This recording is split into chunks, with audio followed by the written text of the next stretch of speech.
Australian women, welcome to your full body health check. This is Well. I'm Claire Murphy. And I'm Dr. Mariam. Coming up today, we're going to be answering all your questions about your brain, from whether an ADHD diagnosis might have saved one of you from addiction to whether you really need to always be weaning yourself off of antidepressants. Our experts have got your back. But Mariam, today's special guest is none other than your very own brain. Woohoo! Look, I didn't know this, that we actually have a World Brain Day, which is on July 22, where we celebrate and promote brain health for all ages. It's not something we think about, it's health. Unless you have a mental health issue, you don't think about maintaining brain health. But your brain is actually made up of about 75% water, which seems wild considering how much it's in control of. Of the actual tissue, though, 60% of that is fat, which is why things like omega-3s and 6s are so very important for our brain health. It has a higher cholesterol content than any other organ in the body, and like before you all panic, it's actually good. Yeah, good cholesterol. Good cholesterol, and it's really key for our learning and memory. The average weight of your brain is just over 1 kilo. Aww. Poor little organ. And in your first year on the planet, it will triple in size, which is why some babies come out looking a little bit, conehead, my nephew, he knows. When you turn 2, it's about 80% fully grown, but it doesn't really get to its full size until you're 18 and doesn't fully mature until you're 25. Look, arguably... Debatable. Yeah, my brother still hasn't. Like, he's in his 50s. He's still going. Fun fact, us humans have the biggest brain out of all the vertebrates relative to our body size. And it is an absolute myth that we only use 10% of its capacity. That is a Hollywood thing. There's no pill like in the movies where you can take it and suddenly click, unlock all of its potential. Bradley Cooper. Yum. He's like, great movie. Not true. Inside this mostly watery big brain of ours, though, there's somewhere around 100 billion neurons, and they are all firing to get the job of driving our bodies done. Synapsing their little hearts out. It can't actually feel pain. The brain, it has no pain receptors in it, but all the layers around it do. So that's why, banging your head actually hurts. It gets smaller as we get older. And according to an article from the National Science Foundation from back in 2005, the average person has 12 to 60,000 thoughts a day. Wow. That's 12,000, not 12 individual thoughts. 12,000 to 60,000 thoughts a day. But get this, 95% of those thoughts, Mariam, are the same as we had the day before. Oh, that's so sad.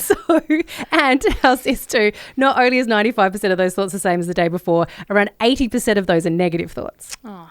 Which Shame. is because we're mean to ourselves. Yeah. Our inner monologues are often really nasty to ourselves. We are our worst enemy. We really actually are. And look, science does prove that men's brains are actually on average slightly larger than women's, but there is zero research that makes them any smarter. They just have, Maybe just more water content. It's definitely more water content.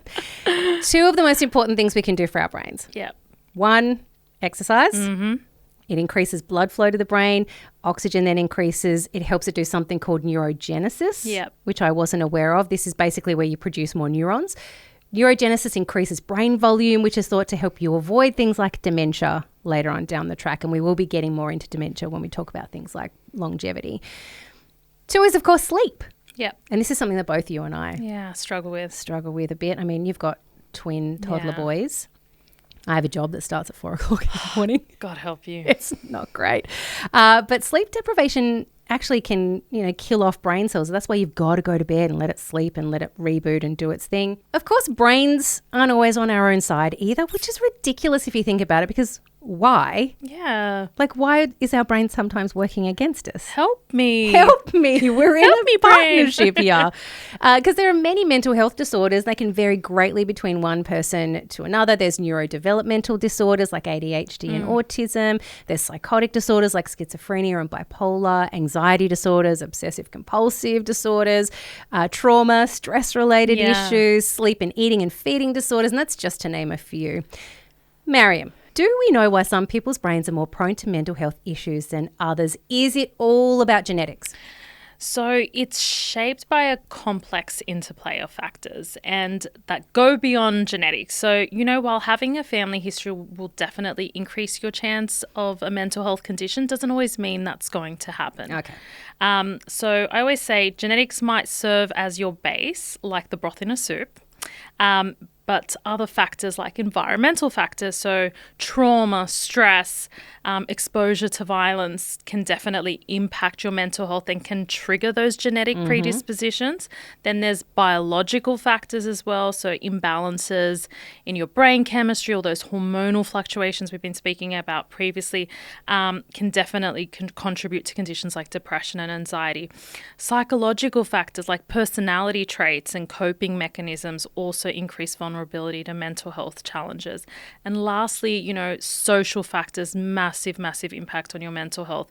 Things like isolation, lack of support systems, socioeconomic struggles, they also play a crucial role. So unfortunately, we can't always blame it on the genes, although I do. But so there's that whole complex interplay of factors. Okay, and that's why it's so vitally important that we stop doom scrolling and go and actually speak to people face to face. Exactly. Social contact, so important. Okay, Mariam, today we are answering a whole bunch of questions that have been sent in. A lot of people are looking for guidance on medication for mental health. Yep.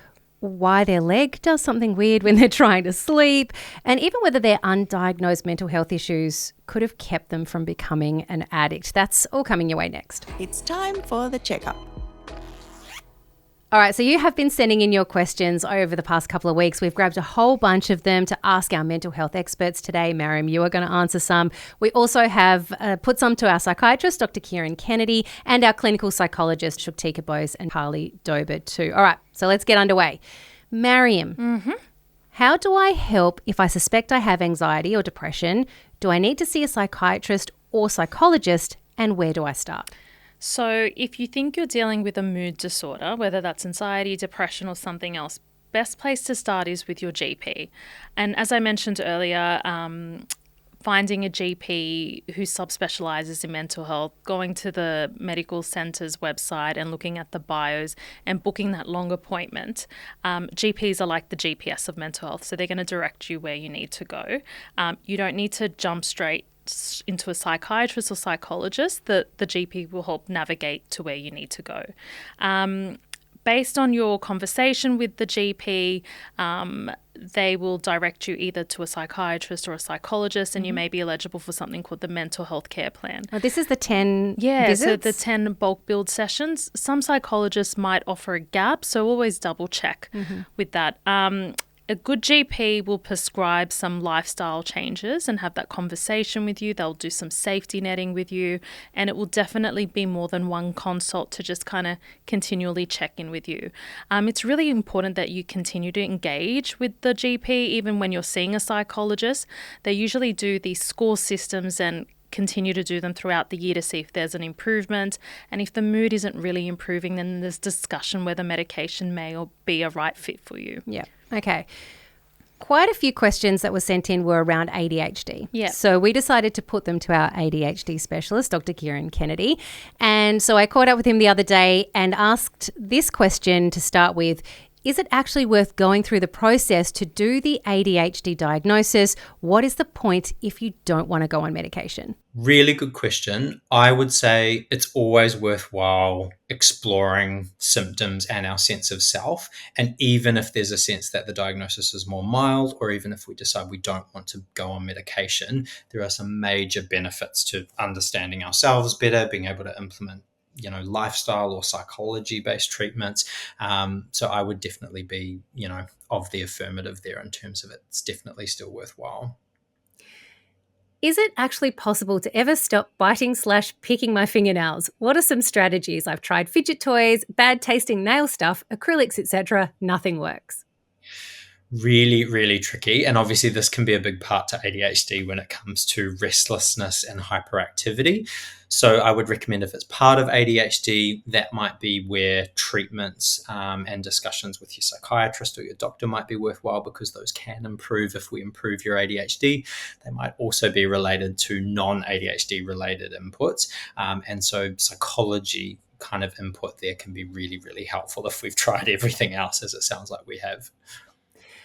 This is an interesting one. What's with the random bruising? I hear it's about not being fully aware of your surroundings because you're always in your head with ADHD. Is this true? So, yeah, I've actually met patients who have also described commonly knocking into things, bumping into things. And, I can kind of posit a bit of a theory here that it might be around distraction and our attention to our surroundings or what we're doing at the time. And so that could definitely be a part of things if that's the case. This one is really serious, but someone said they've been diagnosed with ADHD as an adult. She said, her whole life I've dealt with alcoholism and an eating disorder. Could my ADHD have contributed to my addictions? Yeah, so this is one that I think we could definitely talk for a solid hour on in and of itself. But absolutely, if impulsivity is a significant part to ADHD for people, that can obviously, for some people, predispose towards really struggling with impulsivity when it comes to addiction and substance use. And so it's not uncommon for those two things to go together. So it definitely can. And the dovetail there is that we now know that eating related impulses and urges can be really difficult for those with neurodivergence as well. So we know that there's quite a strong relationship between ADHD and things like binge eating disorder or other eating disorders as well. And so for both of those things, it can come back to impulsivity and urge control for certain people, absolutely.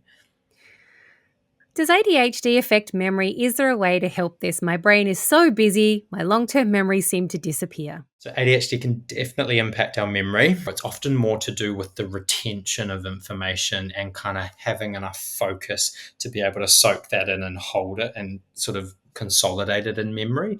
I think if you're concerned about your memory in any way, even if it's not related to ADHD, really important to get that checked with your GP. Memory can be a struggle for a number of reasons, ADHD being one of them, but would definitely recommend that if that's a concern to get things checked sooner rather than later. The most annoying thing about my ADHD is that I recognize that something is important and I can't lose it, so I put it somewhere safe, then I forget where that safe place is. I also lose my car nearly every time I park it. What things can I do to help this? I think the first is knowing that you're absolutely not alone. Again, that retention and memory side is a really big one for a lot of people with ADHD. And for some people, that can really come through in the physical realm. We lose our keys, we put something somewhere, then can't find it. We can't remember where the car was parked. I think the insight into it being there is an important one. And one of the big ways around that is learning to put things in specific places, or maybe just acknowledge when we park the car, for example, make an active effort to sort of consolidate, okay, where have I parked? What level am I on?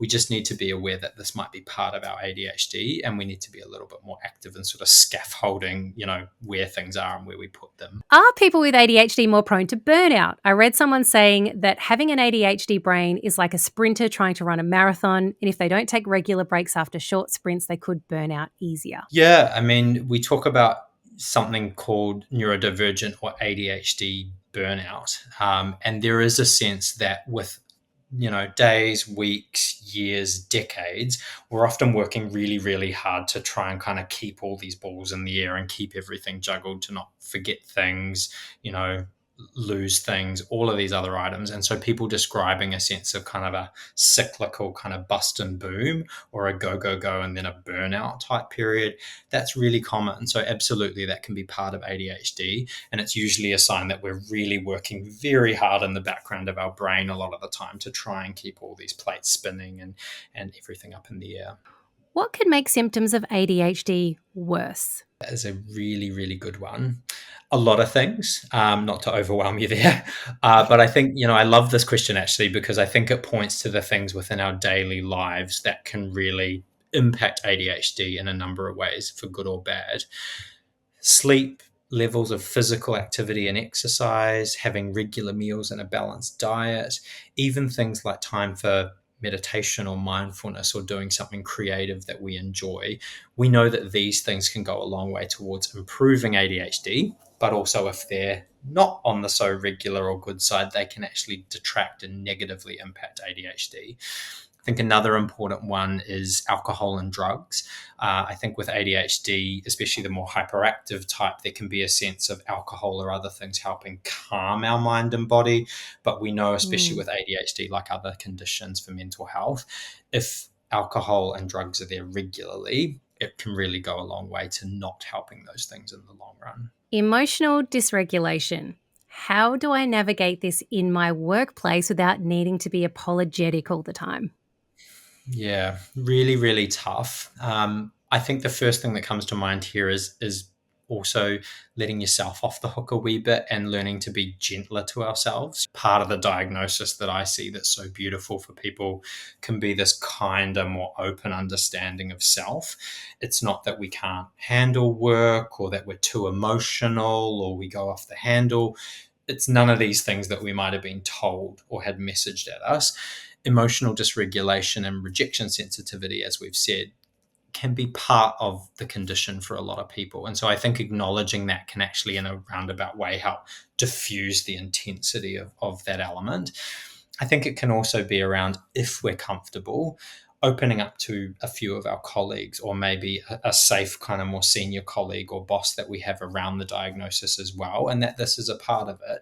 And so that acknowledgement and support and understanding can go a long way as well. And I think a quick tip here as well would be, if you're starting to feel dysregulated, it's about kind of knowing that it's okay to remove ourselves slightly in that space and time, and to just do something. It might even be focusing on the breath to just help keep our body and mind sort of a wee bit more grounded. It's okay to allow yourself to take that space to do that if you need. There are a few different medications that can be prescribed for ADHD treatment. This person asks, what is the right medication? What should we weigh up when deciding which medication is the most beneficial? I guess the probably slightly annoying thing here in terms of my answer is to know the right medication. There's no sort of one formula for knowing what the right medication might be. And choosing a medication for any condition, physical or mental, really does come down to a detailed discussion with your doctor or your psychiatrist around that. Some of the big factors that people might take into account are that some of the medications are short versus long acting. There might be different sort of potential side effects or other elements we might take on board, but it is a very complex individual kind of question mark here.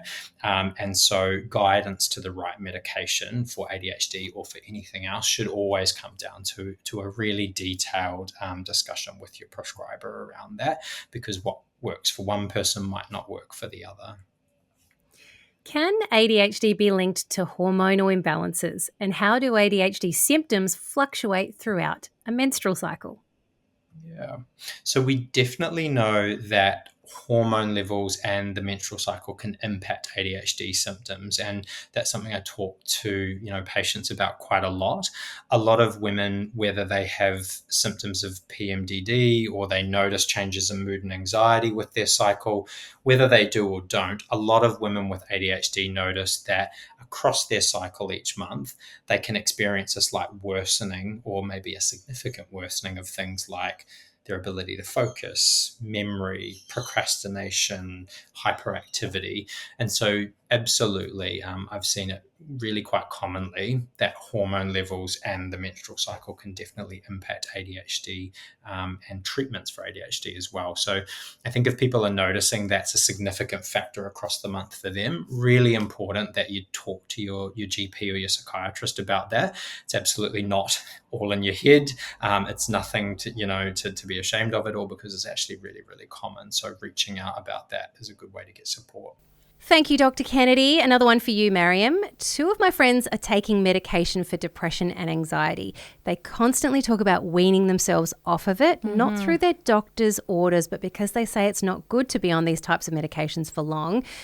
This person says, I feel so much better when I'm taking them, but I'm worried I shouldn't become reliant on them or stay on them. Yeah, look, mental health is unique to every individual. Some people may require medications for a short period of time, and some people might need them for a little bit longer, and that's okay. Reviewing and discontinuing medication when it is no longer necessary is an important part of managing a mental health condition. Antidepressant medications, as anxiety medications, they do not cause dependence, so don't worry about that. Okay, that's good to know. But in some individuals, if you just stop them abruptly, you can have these withdrawal symptoms, which can feel a lot like anxiety and depression. And for some people, they can be actually quite challenging symptoms. Yeah. And so I really advise, if you're considering going off medications, don't ever stop your medication abruptly, have a conversation with your GP or psychologist, go on a discontinuation plan. So it will be gradual dose reduction over a period of time, and then seeing how you go. I'm going to say something quite controversial. Ooh, okie dokie. Settle in, kids. So for mild anxiety and depression, medication is actually not recommended. We usually prescribe lifestyle changes and psychologist input, for cognitive behavioral therapy. I do find, unfortunately, in the general population, there is medication that is overprescribed without addressing those factors first. And then often those patients kind of haven't been reviewed by their doctor, and then they've been on them for a said number of years.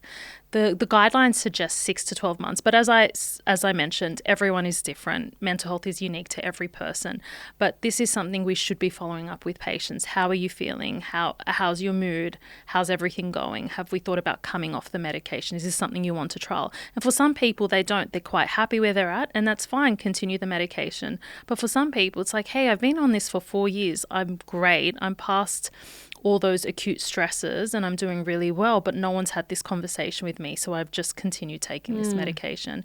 So if you've been on it for a couple of years, just check in with the GP, do a mental health care plan review, have that conversation if that's something you're considering. Don't just go, I'm great today. Yep. I don't feel like taking it anymore. Yeah, that's right. Definitely do not stop it abruptly. Have that conversation for that gradual dose reduction. Okay. Good to know.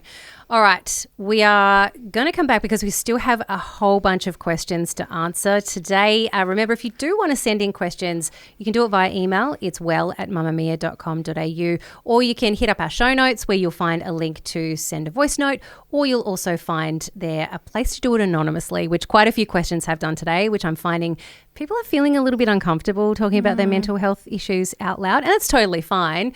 I wished it was different. I wish that we were able to have these conversations more openly and not feel any shame or stigma around it. But unfortunately, that's where we land. Like when I talk to my mum about anxiety, she's just like, Mariam, you just need Jesus. Well, God bless you, Mum. Thanks, Mum. I appreciate the feedback. We're still answering your questions right now about all things mental health. So anxiety, depression, ADHD, burnout, all the things that we've been talking about of late. This one is for you, Mariam. I have a friend who is having thoughts of self-harm. How do I help them seek help? Yeah, this is a really challenging situation, and it's great you're seeking advice and guidance to help your friend. If someone confides in you about having thoughts of self-harm, it's really crucial to act promptly and provide support for that person. First and foremost, if they're having active thoughts of self-harm, they're at an immediate risk to themselves. So you're going to either need to take them to hospital, call an ambulance, or call those Lifeline or Beyond Blue numbers. Which we'll, again, put in the show notes if you need to reach out to them. Yeah, and they will give you guidance on the next steps, and just make sure that you're staying with that person until help is on the way. If they are saying they're passive thoughts, they don't have a plan, it's just something they're thinking about, it's still critical to give them that support and link them in with some mental health services. Getting them in to see their GP is a good starting point, so they can have that mental health care plan and be referred to counselling or psychological services. But having that ongoing support and checking in with family and friends is really important. Like, people kind of undervalue what social support structures can do for someone's mental health. And for those that you're really worried about, just having, like a tag team support, which I always have conversations about with my mental health patients, and I always encourage them to bring family and friends in. And they just, Monday it might be someone, on Tuesday someone else might be checking in on them, just till they get through that acute period, and just making sure they don't have access to any means of self-harm. So especially if they're in that active phase and you're really worried about them. And just being aware too that with mental health, often when we are at those stages where people are getting very desperate and close to the edge, you can't always see it. Yep. It might not be obvious. I've known quite a few people who have lost people, and it really took them by surprise. they didn't see anything was happening. And so not to feel guilty if you don't catch it, because you're not living inside someone else's head. They have to be able to share that something is going on with them, or it has to be really obvious. So it's not easy to support people who have mental health issues, but the more we talk about it, the better it's going to get, right? And it's also important that these people seek support, because it's actually quite stressful because you're continually on edge, or you're concerned, or you have this fear of the unknown. So speaking to your GP about that, you might not have a mental health disorder, but having someone to speak to about the situation you're in is really, really important. Yeah. Yeah. So again, Mariam, we've reached out to some of our experts to answer some of these questions too. Psychologist Harley Dober was on standby to answer a few. So the first one I put to her was from someone who wrote in and said, post-diagnosis grief, how do you navigate for the life that could have been? I think that's a really common one as well. And I guess feel your feelings, grieve, right? Because that's fine to do. And I think also understand that we can so often approach this with rose-colored glasses, and we say, well, if I didn't have this diagnosis, my life would have been perfect, when we just don't know that. We know that so many things can happen in life. So get educated from quality sources, quality health professionals. Find a community of people who might share your diagnosis or your experience, because they probably have gone through something very similar, that grief journey too, and do something with it. Write, create, paint, punch, run, get it out, because it will eventually move. But just be gentle with yourself. So this person says that her doctor told her that her anxiety and depression is hereditary. How do I approach older family members who I suspect may also be suffering from these things? A really tricky one, especially if we're talking about people from different generations or cultures that might be very mental health blind or resistant. But there is a genetic component to many mental health conditions. So approach them with curiosity, maybe share parts of yourself if you feel okay doing that. Keep in mind, this information they might suspect, they might know, and they might have very challenging feelings about it. So it might not be a one and done conversation. I'd maybe think about sharing, I got this diagnosis. So much of my life or my behavior now makes sense. This is what this is. Have you heard about this before? What do you think about that? And maybe kind of getting in gently to see how they go. And then if there is something that you are quite concerned about, you could share, again, I've been diagnosed with this. When I see some of your behavior, or I hear some of the things you say, I wonder if that might be going on for you. I don't know, but what do you think about that? And then just see where the conversation goes. Someone was asked, why do I get that weird restless leg thing at night before bed? Is it because I have mental health issues? So it might be because you have mental health issues. It might be a stress response where your body is quite keyed up and you're trying to get rid of all that excess energy. You might be nervous, and so fidgeting can be a way to self-soothe. Again, it might be anxiety. It could also be a whole host of different physiological things, including restless leg syndrome, which is outside my scope. But to start with, if you think that it could be anxiety or stress related, maybe engage in some meditation or some yin yoga and stretching before bed to see if this makes any change or up your movement throughout the day after work. And maybe if after 4 weeks it hasn't changed, go see your GP and talk about your concerns. Thank you so much. I've got another one for you, Mariam. Sure.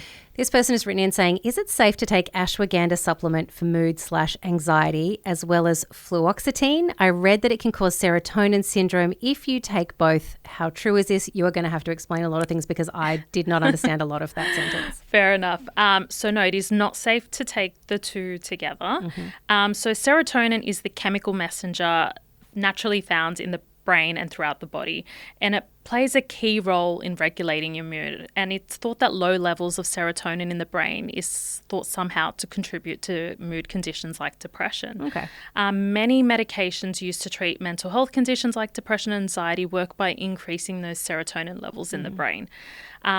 So yes, serotonin syndrome, it's a syndrome that occurs when you have too much serotonin, and that happens generally as a result of a medication you've been prescribed, like something called an SSRI, which is what fluoxetine is, and that's called a selective serotonin reuptake inhibitor. So it works by increasing serotonin. So when you're taking this medication and then you start another medication, whether that's something over the counter like St. John's wort or ashwagandha, they also increase serotonin levels. So all of a sudden you've got all this serotonin, and serotonin syndrome can be really, really bad and can get bad very quickly. It can be life-threatening, which is why it's always important, if you're on a medication for your mental health, do not take any supplements or medications without consulting with a doctor or a pharmacist prior to commencing that, to make sure that doesn't happen. Okay. Yeah. Okay, so I did get quite a few burnout questions, so I've put some of these to Shuktika Bose, our clinical psychologist, and we started off with a question that came in asking, is rage a symptom of burnout? I've heard rage can be a symptom of burnout. Is that true? Absolutely, it is. As I said earlier, with reducing that emotional tolerance for things, rage can 100% be a symptom of burnout. If I think I'm suffering from burnout in my current job, is there any way of recovering without resigning if I know I can't reduce my intense workload?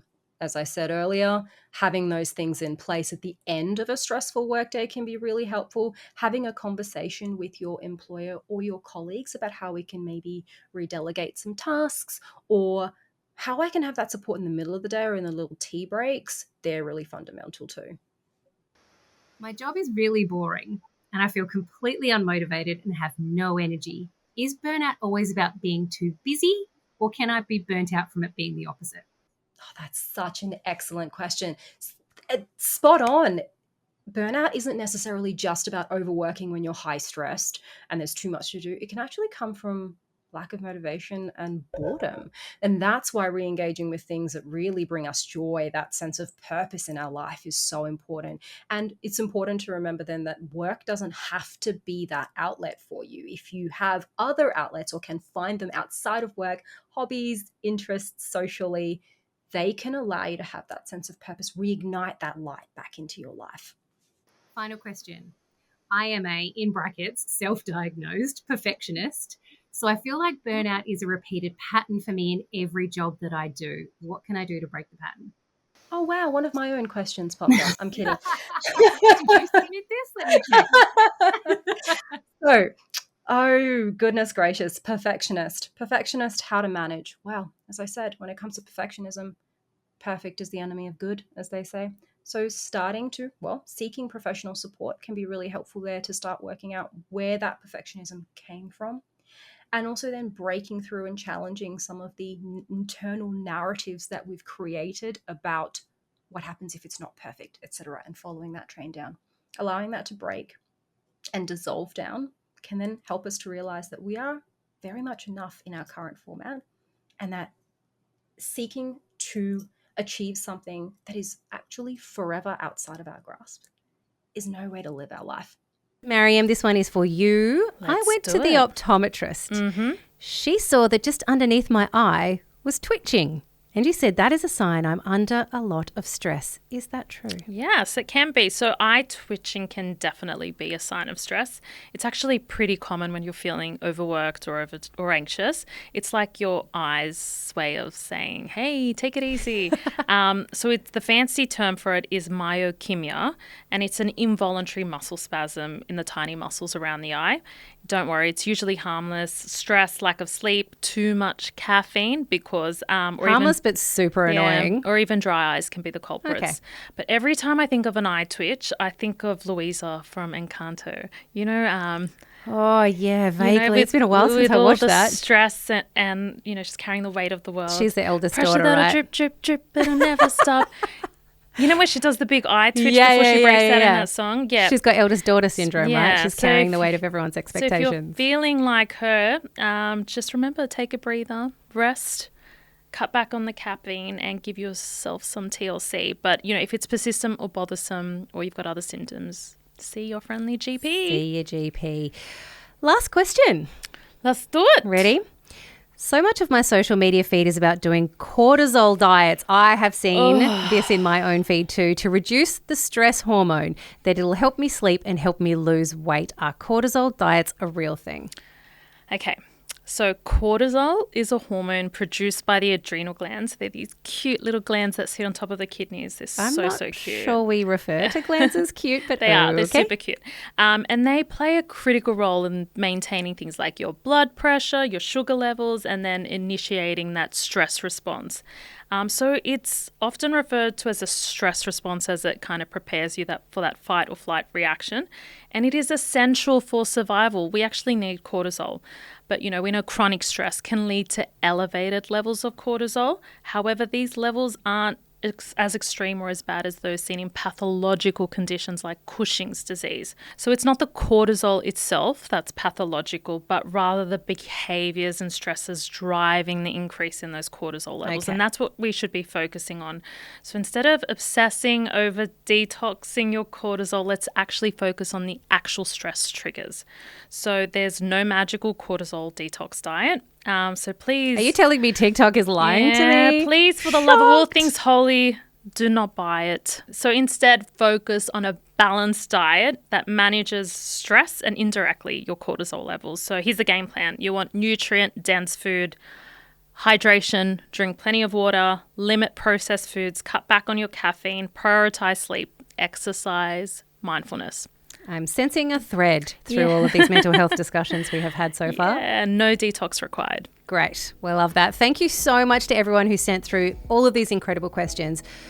Safe to say we have all learned a little bit more about how we work. Remember, you can send through as many as you like via our email, well@mamamia.com.au. If you do want it to be anonymous, we get it. We've got a link in our show notes that explains how to do that, as well as the link to leave a voice note if you prefer to talk it out. Thank you, Mariam. We'll be back in for another consult in a few weeks' time, so make sure you get those questions rolling in. Next week, we're going to start on some topics that I actually find really difficult to talk about because it's been a very personal experience for me and so many people I know. And we're talking about weight, we're talking about weight loss injections, we're talking about body and body longevity. That is all coming your way in the next few weeks. And don't forget to sign up to the World newsletter too. You do not want to miss any of this very important information as it comes to you. Print it out if you wish. It's all in the show notes explaining how you can get to it. And of course, we'll be catching you soon for another edition of Well. See you soon.